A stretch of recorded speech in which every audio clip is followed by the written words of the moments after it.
Hi friends, welcome back to my YouTube channel. ಇವತ್ತು Sunday special ಏನು ಮಾಡಕಂತಾರೆ ನಮ್ಮ ಅಜ್ಜಿ ಅಂತ ನೋಡೋಣ ಬರ್ರಿ. ಅಮ್ಮ ಏನು ಮಾಡಕುಂತೀವಿ? ದಾಸಿ ಮಾಡ್ಬೇಕಾ? ದೋಸೆ ಇವತ್ತ. ದಾಸಿ ಮಾಡ್ಬೇಕು. ದೋಸೆಕ ಆಲೂಗಡ್ಡೆ ಪಲ್ಯ, ಕೊಬ್ಬರಿ ಚಟ್ನಿ.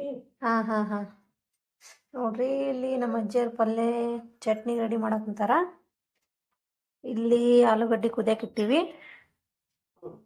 ಬರ್ರಿ ಮಾಡ್ತಾ ಮಾಡ್ತಾ ವಿಡಿಯೋ ಮಾಡೋಣ. ಇಲ್ಲಿ ಚಟ್ನಿಗೆ ರೆಡಿ ಮಾಡ್ಕೊಂಡೀನಿ ನೋಡ್ರಿ. ಶೇಂಗಾ ಬೀಜ, ಕೊತ್ತಂಬರಿ, ಹಸಿಮೆಣ್ಸಿಕಾಯಿ ಹುರ್ಕೊಂಡೀನಿ. ಇಲ್ಲಿ ಉಳ್ಳಾಗಡ್ಡಿ, ಟಮಾಟಿ ಹಣ್ಣು ಕಾಯಿದ್ರೆ ಕಾಯಿ, ಸ್ವಲ್ಪ ಜೀರಿಗೆನೂ ಬಿಸಿ ಮಾಡ್ಕೋಬೇಕು, ಮತ್ತು ಇದರ ಕರಿಬೇವನ್ನು ಬಿಸಿ ಮಾಡ್ಕೊಂಡೀನಿ, ಸ್ವಲ್ಪ ಬೆಲ್ಲ ಮತ್ತು ಒಂದು ಬೆಳ್ಳುಳ್ಳಿ, ಇಷ್ಟು ಇದು ಚಟ್ನಿಗೆ ರೆಡಿ ಮಾಡ್ಕೊಂಡೀನಿ. ಮತ್ತು ಇಲ್ಲಿ ಕಾಯಿನೂ ಉಡಾಕಂತಾರ ನಮ್ಮ ಅಜ್ಜಿ, ಅದು ಕೂಡ ಚಟ್ನಿಗೆ.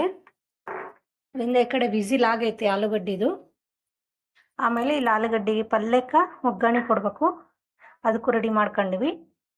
ಬರ್ರಿ ನೆಕ್ಸ್ಟ್ ಮಾಡೋಣ. ಇಲ್ಲಿ ಪಲ್ಯಕ್ಕೆ ಒಗ್ಗರಣೆ ಕೊಡನ್ರಿ. ಇದು ಎಣ್ಣೆ ಕಾಸಿ, ಜೀರಿಗೆ, ಸಾಸಿವೆ, ಉದ್ದಿನ ಬೇಳೆ ಹಾಕನ್ರಿ ಸ್ವಲ್ಪ, ಆಮೇಲೆ ಕರಿಬೇವು, ಆಮೇಲೆ ಹಸಿಮೆಣ್ಸಿಕಾಯಿ ಹಾಕನ್ರಿ. ಸ್ವಲ್ಪ ಉದ್ದಕ್ಕೆ ಹೆಚ್ಚಿರಬೇಕು ಹಸಿಮೆಣ್ಸಿಕಾಯಿ.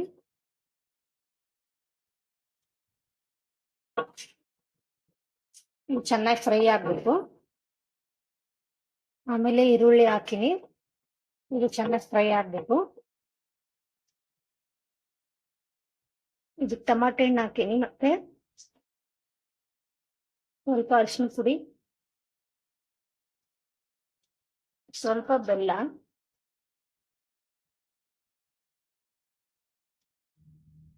ಆಮೇಲೆ ಕೊತ್ತಂಬರಿ, ಆಮೇಲೆ ಸಣ್ಣ ಉಪ್ಪು,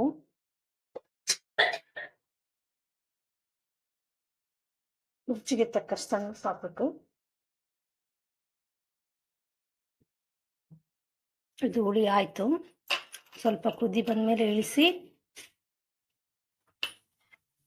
ಅವಾಗಲೇ ಉಪ್ಪು ಹಾಕಿರ್ಲಿಲ್ಲ, ಇದಕ್ಕೆ ಸ್ವಲ್ಪ ಉಪ್ಪು, ಕಲ್ಲುಪ್ಪು ಹಾಕಿ ಇದನ್ನ ಗ್ರೈಂಡ್ ಮಾಡಬೇಕು. ಇಲ್ಲಿ ಚಟ್ನಿ ರೆಡಿ ಆಯಿತು. ಇವಾಗ ಇದಕ್ಕೆ ಒಗ್ಗರಣೆ ಕೊಡೋಣ. ಇದಕ್ಕೆ ಎಣ್ಣೆ ಕಾದ್ಮೇಲೆ ಜೀರಿಗೆ, ಸಾಸಿವೆ, ಉದ್ದಿನ ಬೇಳೆ ಹಾಕಿ, ಸ್ವಲ್ಪ ಕರಿಬೇವು, ಒಣಮೆಣಸಿಕಾಯಿ, ಆಮೇಲೆ ಇದು ಬೆಂದ್ಮೇಲೆ ಆಫ್ ಮಾಡಿ ಇದನ್ನ ಹಾಕಿದ್ರೆ ಚಟ್ನಿ ರೆಡಿ ಆಯಿತು. ಬರ್ರಿ ಇವಾಗ ದೋಸೆ ಹಾಕೋಣ. ಆಯಿತು ನೋಡಿ ಫ್ರೆಂಡ್ಸ್, ಇವಾಗ ದೋಸೆ ಹಾಕ್ತು, ದೋಸೆ ಮಾಡ್ತಿದ್ದೀನಿ. ಇವಾಗ ಟೇಸ್ಟ್ ಮಾಡೋಣ್ರಿ. ನೋಡ್ರಿ, ದೋಸೆ, ಚಟ್ನಿ, ಆಲೂಗಡ್ಡೆ ಪಲ್ಯ ರೆಡಿ ಆಯಿತು. ಬರ್ರಿ ಟೇಸ್ಟ್ ನೋಡೋಣ.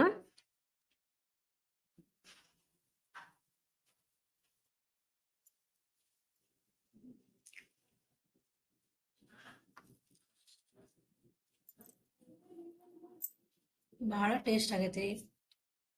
ಉಪ್ಪು ಖಾರ ತುಂಬ ಚೆನ್ನಾಗೈತೆ. ಚಟ್ನಿ ಪಲ್ಯ ಸ್ವಲ್ಪ ಸ್ಪೈಸಿ ಆಗೈತಿ.